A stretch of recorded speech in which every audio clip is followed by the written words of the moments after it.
Hi, this is Andrew Collins here. I'm bringing you another video about Karahan Tepe. So soon after I did the last one, which was only last week, had a huge response, but so much has happened since then. I just got to download this this material, new stuff based on an article paper by Necmi Karul, who is the lead archaeologist at Karahan Tepe right now, doing all the work there, investigating all of those incredible structures that have been found there since 2019. You saw the pictures of them. You're going to see pictures of them again as we go along. But I just want to unpack a few of the things that he's actually said within this paper, which I think are quite important. And remember, this is official, therefore. This is not just some new age idea, but this is what the man himself said. So, summary. It can be considered that the beginning of architecture is what we see at Karahan Tepe. In other words, these are among the earliest built structures anywhere in the world. I mean, clearly we've got Göbekli Tepe, but in many ways, what we find at Karahan Tepe is even more extraordinary than that.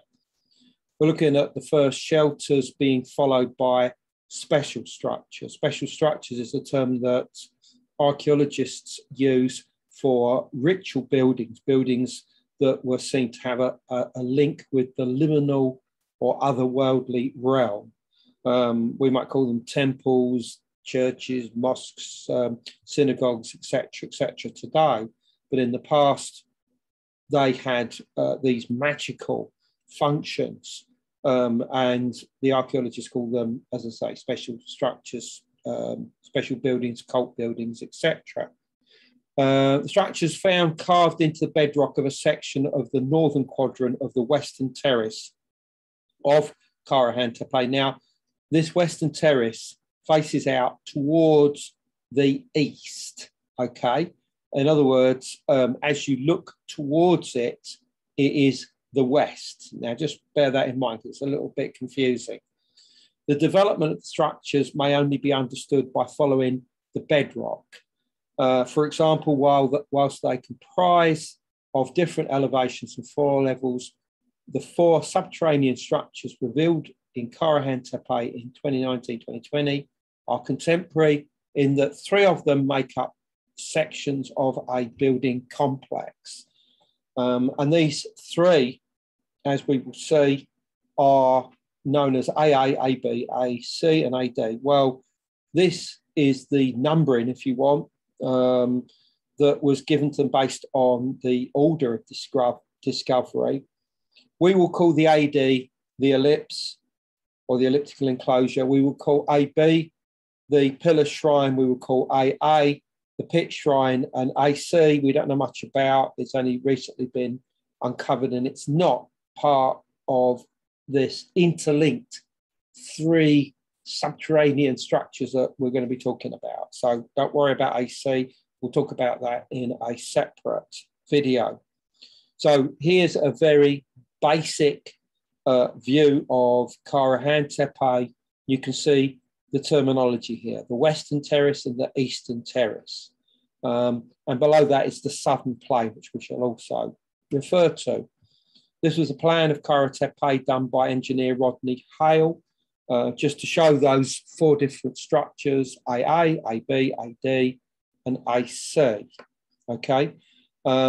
This is, merely to give you an idea of sizes.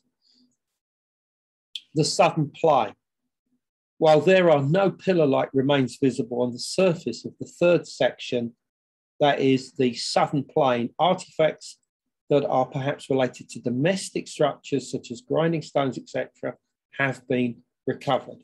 This is important because we know from the ceramic Neolithic that there was a very specific cosmic schema to do with directionality. The north was associated with death and the afterlife. The west was connected with death. The east was connected with life. The south was connected with domestic activities. So if you have a building, the northern side of it may be associated with ritual activity and passing over into the next world. But on the southern side of it, you know, you'd be eating your meals and chucking rubbish away and stuff like that. And this is seen at Çatalhöyük in southern central Turkey, and is talked about by archaeologists like James Mellart in the 60s and Ian Hodder in the 1990s, 2000s, who both were lead archaeologists at the site of Çatalhöyük. So here it is, seemingly at Karahantepe as well. And this is very, very important, as remember that the main central focus of the whole site is this hill, Karahantepe. You know, in other words, that is the central feature. So you've got structures either to the north or the south, the east or the west, and they all have their specific function. And those on the south would seem to be related to domestic activity. Right, the age of the structures beneath the western terrace. According to Karul, they have been named according to the order of their recovery, we know that, and dated late PPNA and early PPNB. First two, AA and AB, were completely carved into the bedrock and intentionally filled. Okay, right. PPN means pre-pottery Neolithic. In other words, they haven't got any pottery at this time. All of their vessels are made out of stone, essentially. Most of them basalt, although other types of stone used as well. And there are two phases, pre-pottery Neolithic A and pre-pottery Neolithic B. Here's the dates of them. Pre-pottery Neolithic A starts about 9,600 BC. Pre-pottery Neolithic B starts about 8,800 BC.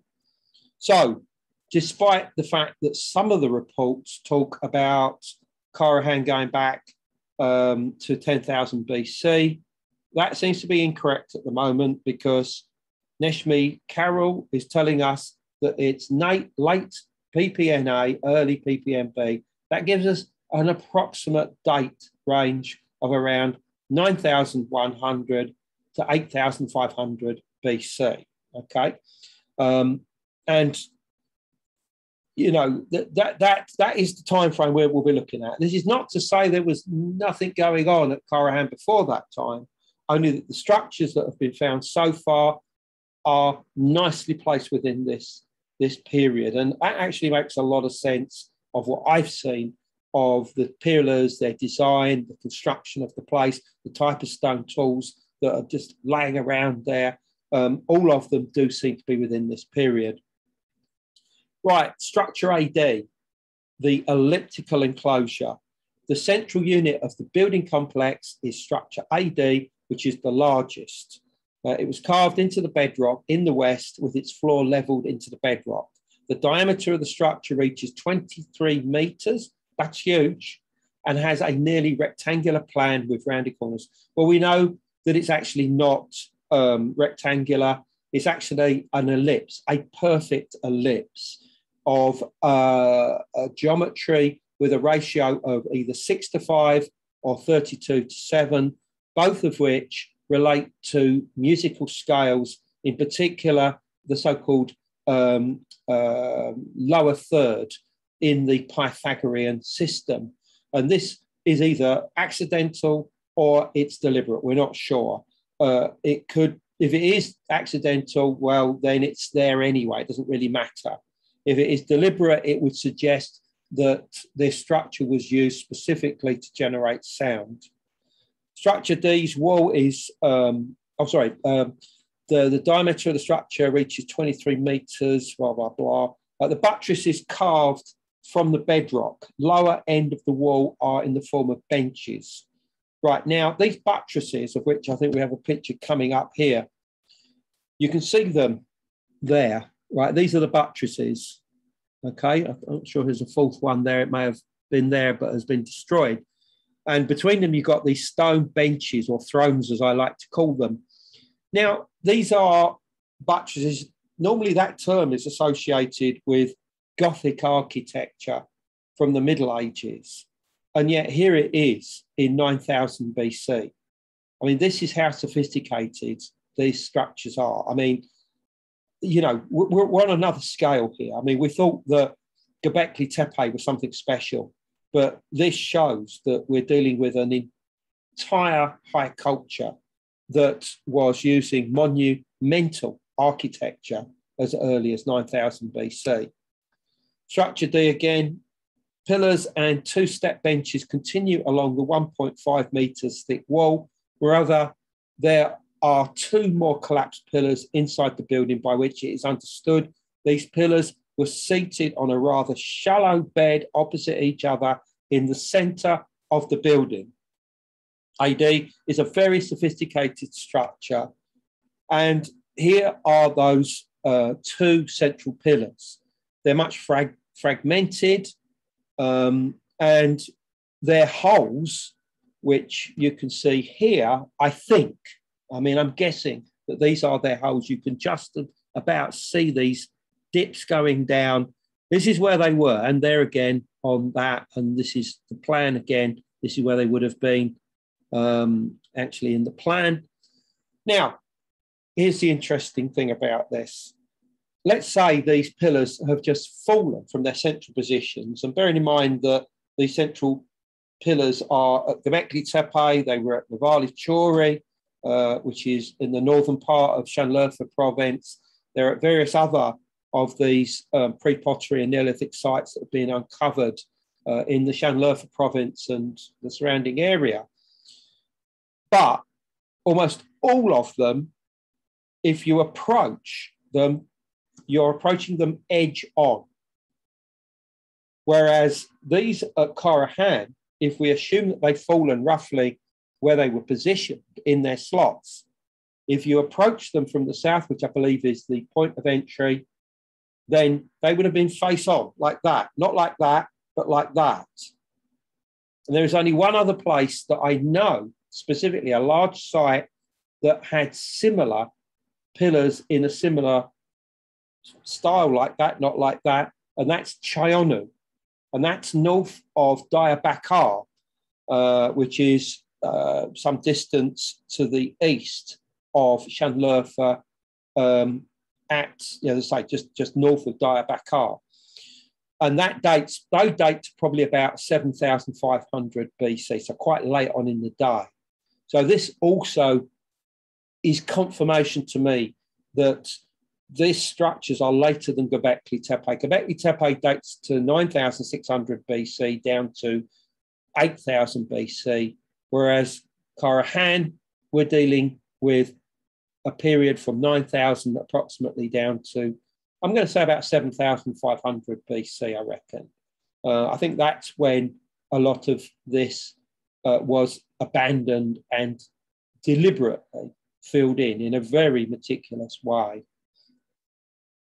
But if, as Dr. Karul says, that these were central pillars, that they were in the middle of the enclosure, then there's something odd, because the ellipse, which myself and Rodney Hale have defined as the basis of the geometry and design of the main elliptical enclosure, that gives us an axial alignment of approximately 10 degrees east of north, which you can see here.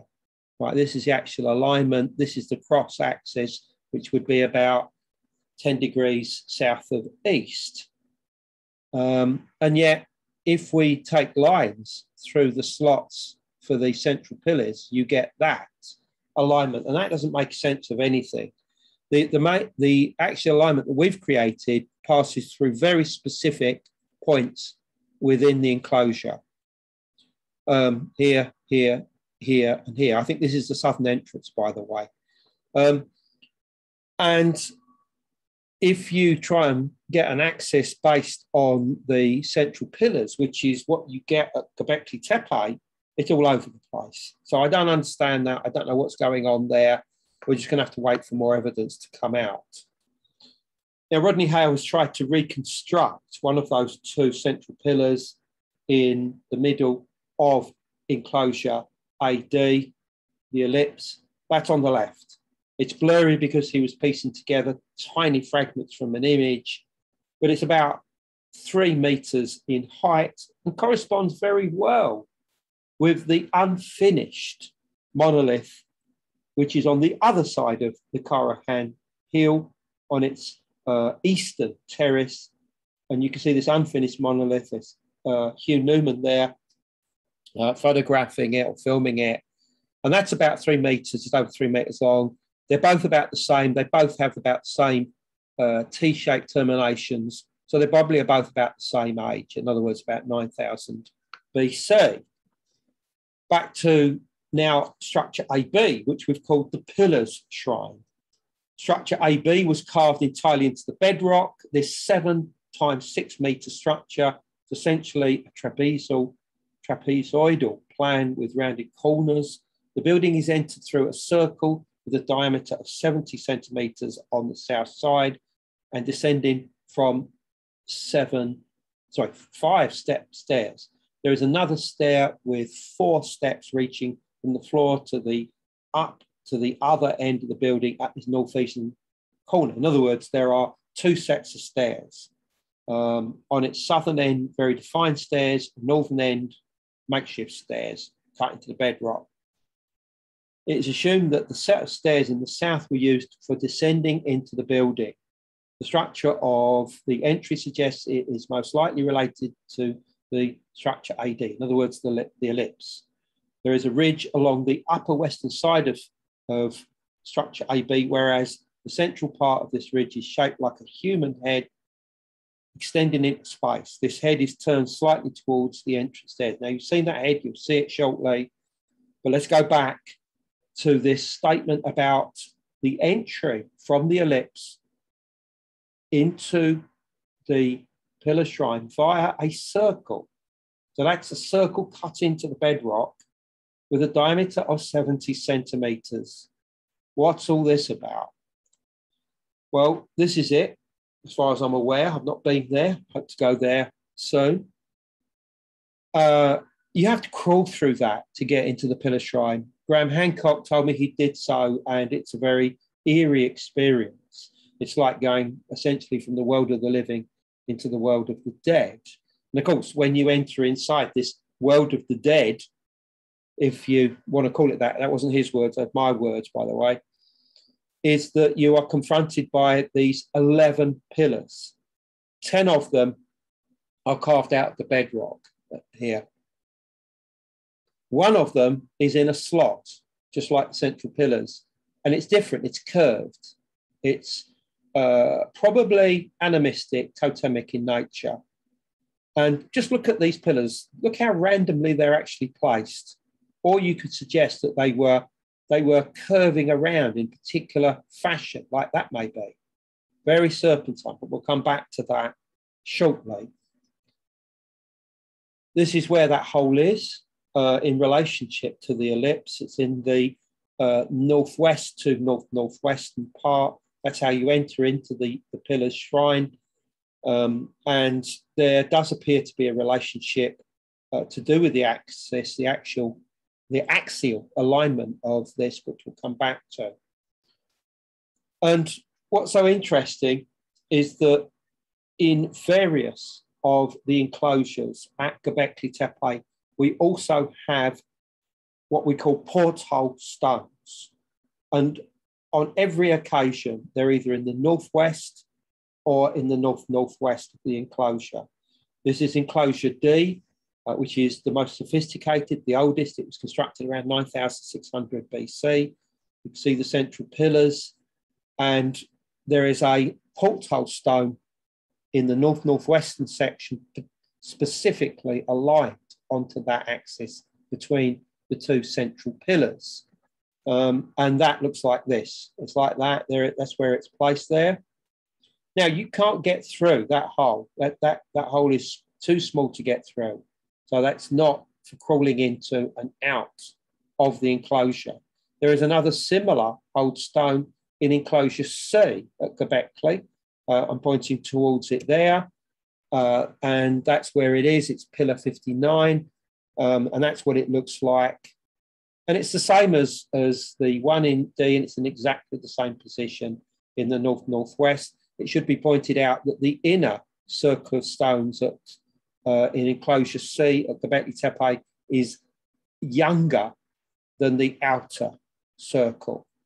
That was according to Professor Klaus Schmidt, which I'm willing to take his word for that, which means that you could have stood between the central pillars and looked out at that pillar. By the way, that's misplaced. It had to turn because it's broken.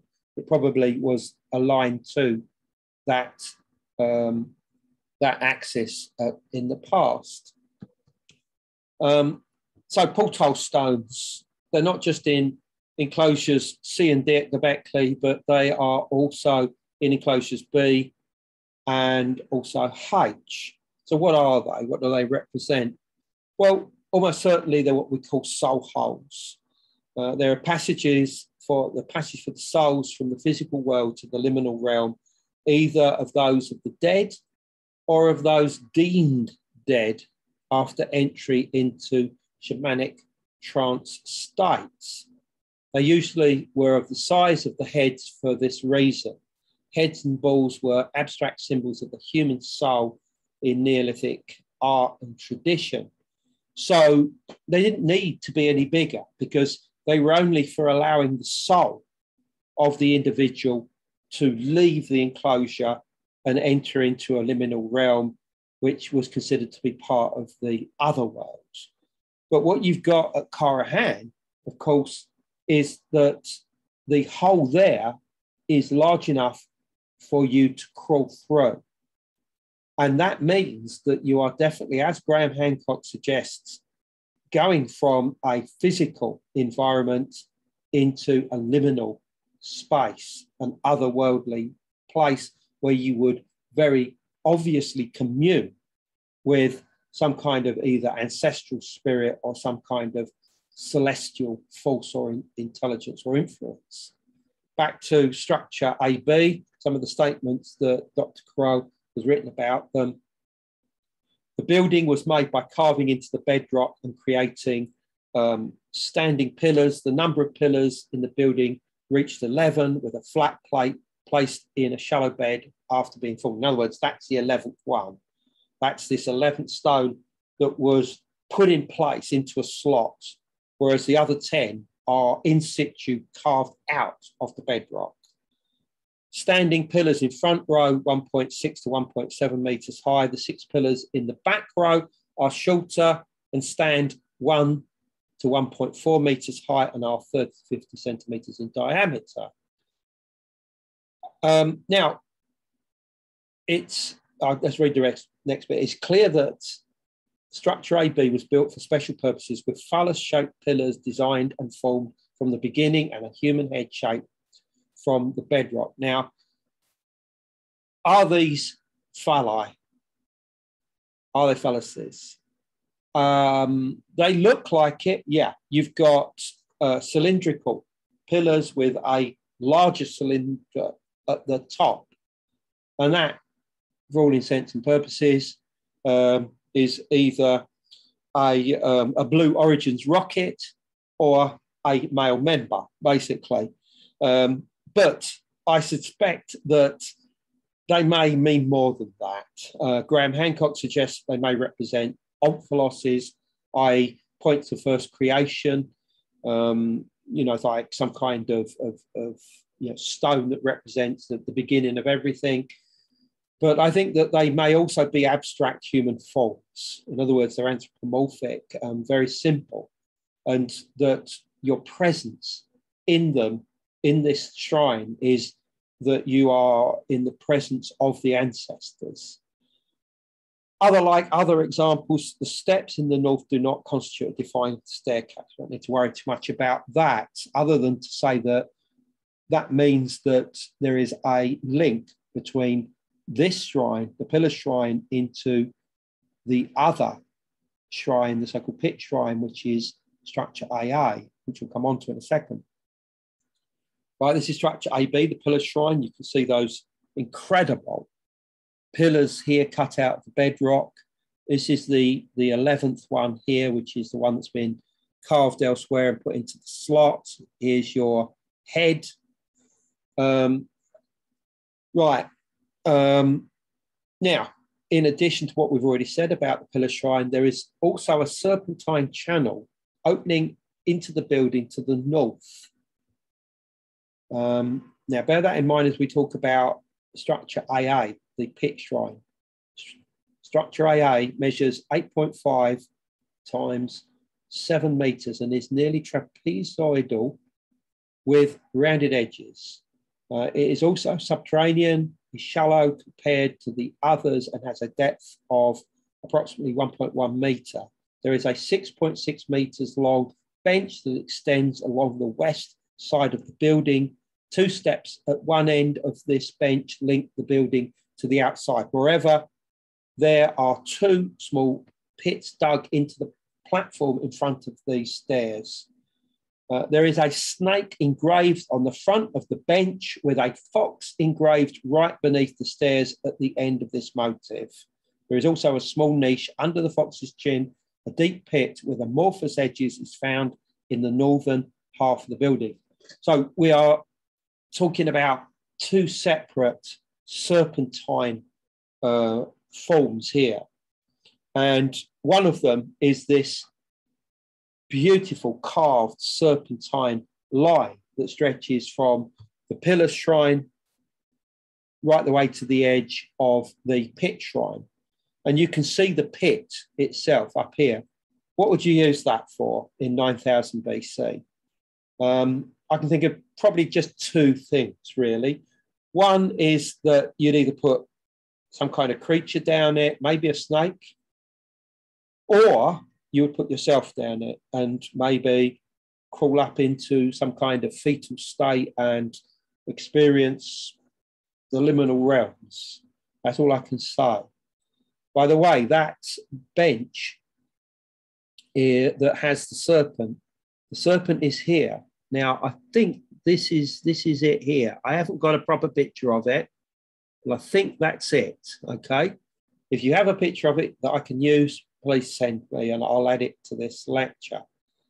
But this snaky serpentine link is being compounded here, isn't it? And, you know, we know that there were various standing stones found with snakes on the side of them at Karahan, going all the way back to the 1990s. And here we have a head on a long neck coming out of the wall of the pillar shrine. Is this possibly a human-headed snake? I think it's possible. I think that that's what it represents. And I think that it's what I would call the snake genius. It may be the genius loci, the spirit of the place of that particular shrine, or it could be some intruding entity. But as you crawl inside this shrine, that's one of the first things you're going to see. That's what was told to me by Graham Hancock. And as I said, various pillars have been found with snakes on. I heard of another one which was found, which supposedly had 3 heads. Now, this came from the owners of the farm just a few years ago, and that this pillar was taken away. Now, I have no proof that this exists. If it does, the symbolism on that, I think, is going to be very special, very important. But we'll wait until we have confirmation of that. So these are the conclusions of Necmi Karul in this paper. It's the first paper that I'm aware of that's been published since the discoveries being made at Karahantepe. The complex design of the structure being comprised of several interconnected architectural units clearly is a novelty firstly observed at Karahantepe. In other words, this is the oldest structure of this kind anywhere in the world. Forget Göbekli Tepe, that has its own firsts, but Karahan has this as a first. It is worth noting that structure AB, that's the pillar shrine, is reached by passing through structure AD, the ellipse. There is also a connection from AB to AA, AA being the pit shrine. Nonetheless, the main entry is via structure AD. Therefore, we could assume structure AD to be the actual place of activities that took place in the structure. The present evidence strongly suggests a ceremonial process entering the building from one end and exiting at the other end, having to parade in presence of the human head, featuring a phallic symbolism. So unpacking that is that you'd begin your activities in the ellipse. These would be ceremonial, ritual, shamanistic, and then the initiate, the aspirant, would move, probably already in an altered state of consciousness, through that soul hole from this world into the other world, into the liminal realm, find themselves amongst the presence of the ancestors, find themselves in the presence of the snake genius, and they would then connect with these otherworldly sources.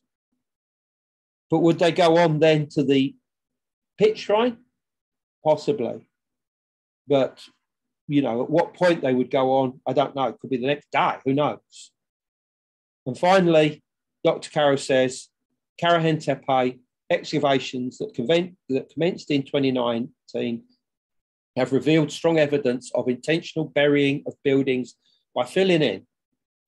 Structures were buried with their experiences, in other words, in a manner that preserves their references to the past rather than a mere filling process. This reference should include the location and the building itself as well as its content. So this is important as well. So after these buildings were abandoned, decommissioned, they were meticulously and carefully covered over. And from what I've been reading, that there were layer upon layer of different types of material. Some of them were soil, some of them were large blocks. And with the pillar shrine, before they filled it up, they put huge, great blocks on top of the heads of the carved pillars to extend the height, so that when they did fill the rest of it with stone and rubble and soil, they still knew where those pillars were. So they could still come back to that spot and make offerings and remember the experiences or remember what had been told to them about what took place in these structures. So that's very, very important. And that's part of the rituals itself. And so, yeah, I mean, in other words, we're talking about something that's going on across a period of thousands of years. And even after these structures are buried, they're still important. Their spirit, their genius loci, the spirit of the place is still revered and still cared for and maybe even put to sleep. But here's my speculation. Snake was the primary totem at Karahantepe. The structures are designed to reflect some kind of serpentine path. And it wouldn't even surprise me that whereas at Göbekli Tepe, at Karahan, no, not Karahan, at Çatalhöyük, that whereas the main totemic symbol is the vulture, and you would have got people dressed in vulture paraphernalia entering into altered states and becoming like birds themselves, that at Karahan, the idea was to become as a serpent. In other words, to connect with that serpent energy, you had to become a serpent. So the altered states that they would be achieved, we don't know how this would have taken place. It could have involved the use of sound. It could have involved the use of hallucinogens, perhaps drumming or some other type of instrument involved, that you would believe that you had become a snake and you would then crawl in some way out of this world through the hole into the pillars shrine and come face to face, almost like a mirror of yourself with that carved head and connected in some way. But to take this on to the next stage, we need to just remember that there's another hill involved with Karahantepe. It's to the north of it. It's Tepe, and it's only a couple of miles away. You can walk there very quickly. It's there that the farm is there. So from Karahan down to the farm, it's about 10-15 minutes walk. From the farm up to the top of Tepe, it's probably about 20-25 minutes walk. And it's unquestionably a part of it. Now,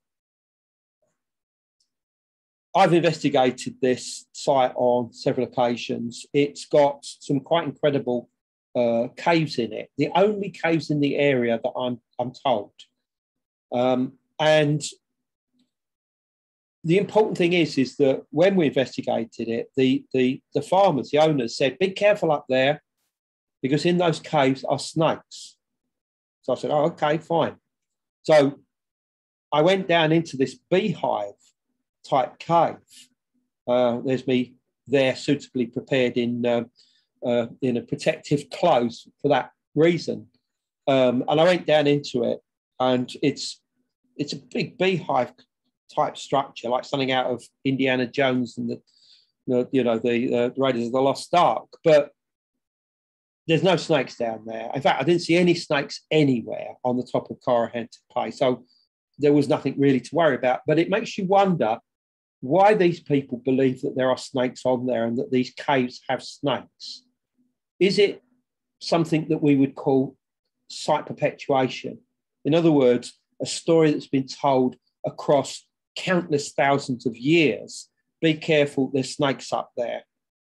It's just something that would be said from one person to the next, and that there is a relationship to do with Tepe, just as there is with Karahan with the snakes. But obviously at Tepe, because the farm is next door to it, it's been remembered more as almost like folklore. And the other important thing is astronomy. We talked about this in the previous video.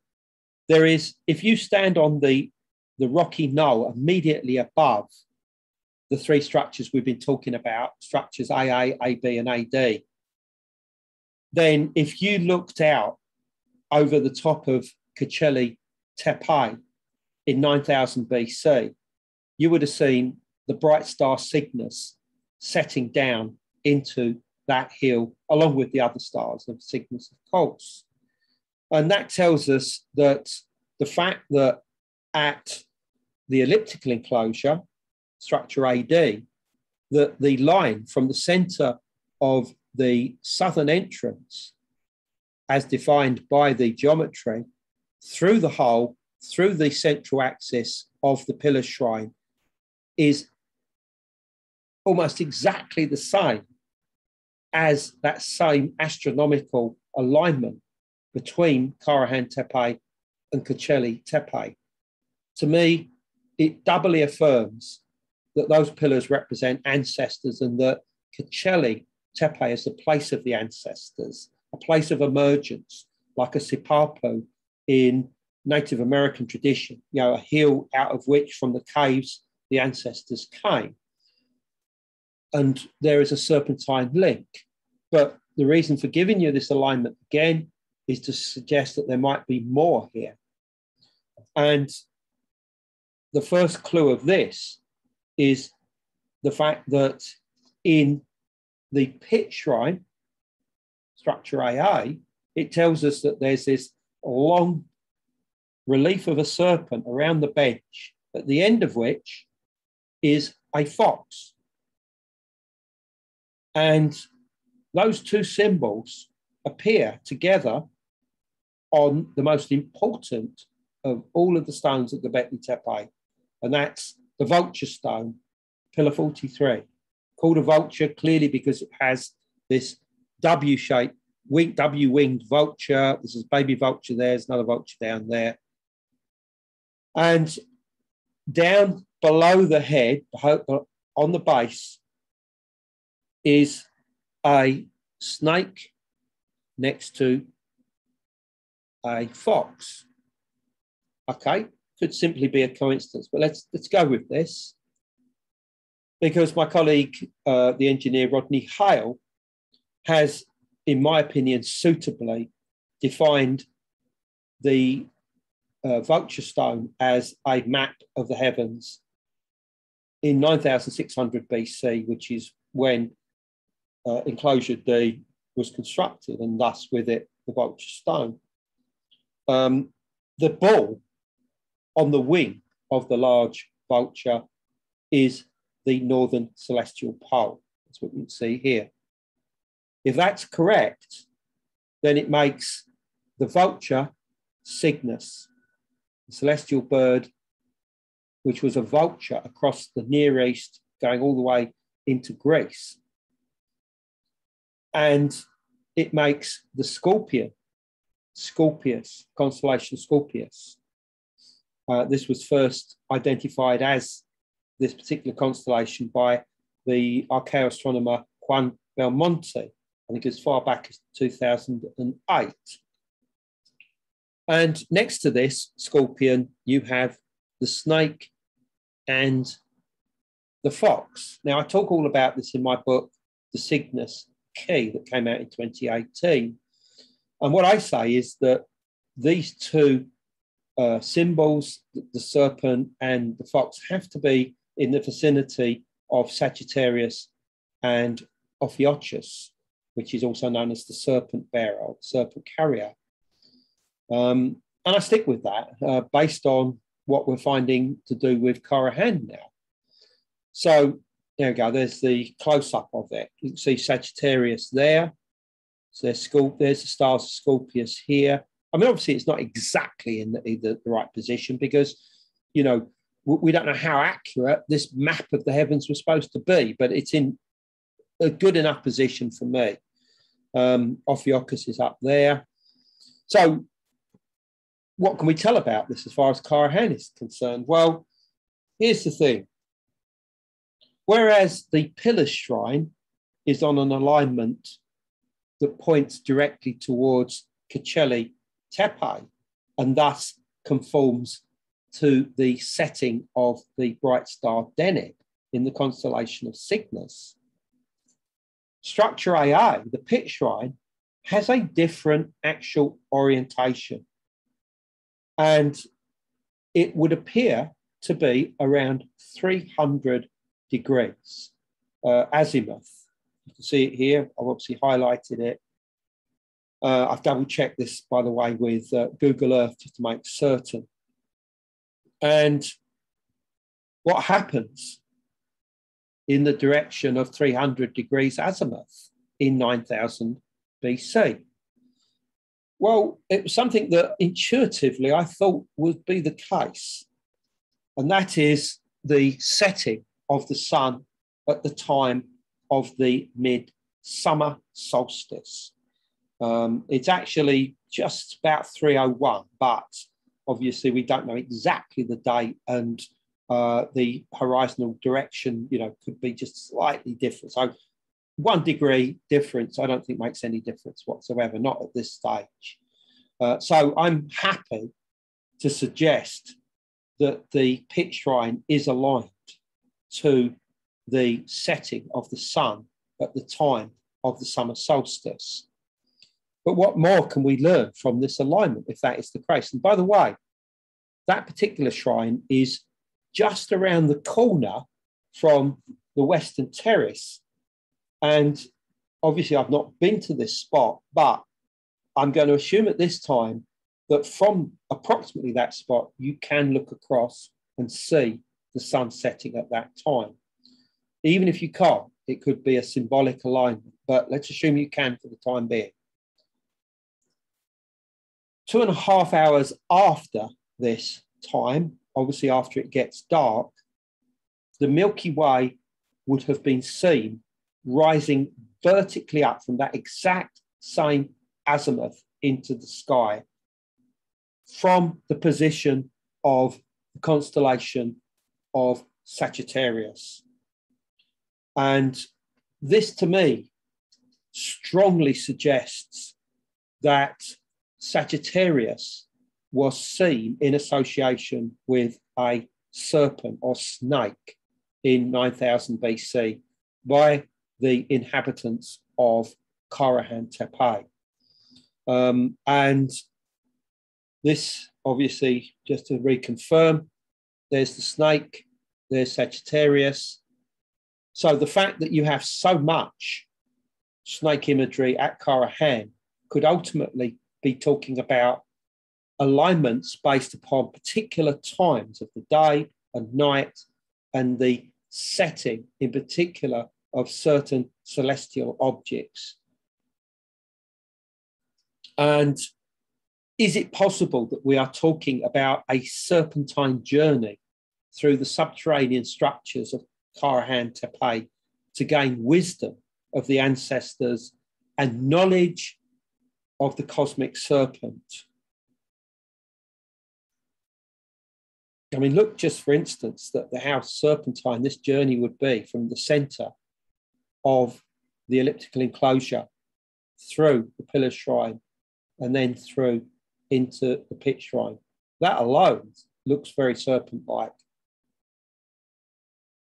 So, lastly then, the horizon alignments at Karahan Tepe towards the sun setting at midsummer from structure AA, and shortly afterwards, the Milky Way and Sagittarius suggest that the cosmic serpent was either the Milky Way as a whole or an area of sky corresponding with where the ecliptic, the sun's path, crosses the Milky Way in the vicinity of Sagittarius, close to the galactic center, which is there. I mean, that's the exact spot where it would have been, but at that time, just below the horizon.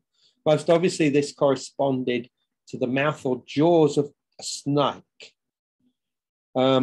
Speculation at this time. But something tells me that this is correct, that we're in the right direction here. Because what you have at Karahan is very specific, not just ritual action, but experiential action and activities. In other words, you have to start, you have to do something, then you have to move to another one, then to another one. It's like some kind of initiation mystery. And as part of this initiation mystery, you are connecting with a cosmic source. That cosmic source, I think, was seen in terms of initially the ancestors, but also a cosmic serpent. And that cosmic serpent was in the sky. And I think that it was connected both with the Milky Way and with the Sagittarius constellation. That in some way represents the cosmic serpent. So just bear all this in mind as we move forward, because by the time that we come to the Origins conference in 2 weeks' time, which we'll come on to in a second, even more stuff is going to come out. So what I talk about then could be completely different to what I'm talking about today, because so much more will have happened. But I will give you a link afterwards to Necmi Karul's paper, Buried Buildings at Pre-Pottery Neolithic Karahan Tepe, which has just been published.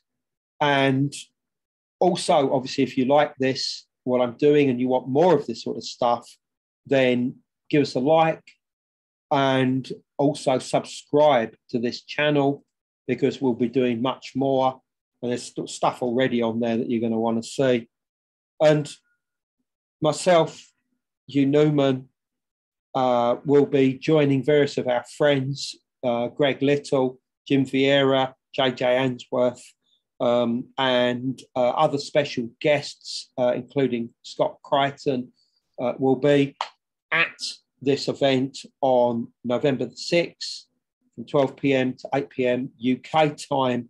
So if you want to join us, be there for that. 35 quid for the day. The reference is at the bottom.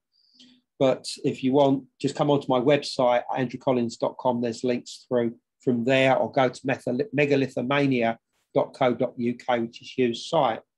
I talked about the book, The Cygnus Key, which is available. It came out in 2018. That has a lot about all of the astronomy, the very latest on Göbekli Tepe and its relationship to all of the other pre-pottery and Neolithic sites. But it also shows there's a relationship between the pre-pottery Neolithic peoples going through the Levant into Egypt as early as 9000 BC at places like Helwan And I suspect that there would have been similar structures to what we find at Karahan or Göbekli Tepe or any of these other sites in Egypt as early as 9000 BC. But sadly, they've been destroyed, I think, and hidden beneath the more obvious structures that we see at places like Giza today. But I think that they were there, and this is what I write about in detail in the Cygnus Key. And I think that we're going to find out that there's even more links between Karahan through the Levant into Egypt as we go along. And this is my new book coming out next March the 15th, co-authored with Greg Little, called Origins of the Gods, the Khazeb Cave, Skinwalkers, and Contact with Transdimensional Intelligences. Order your copy now.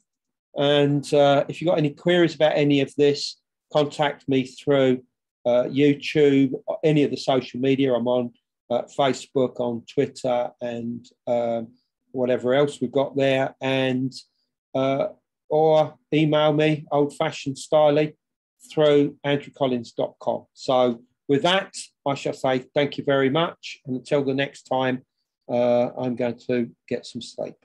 Good night.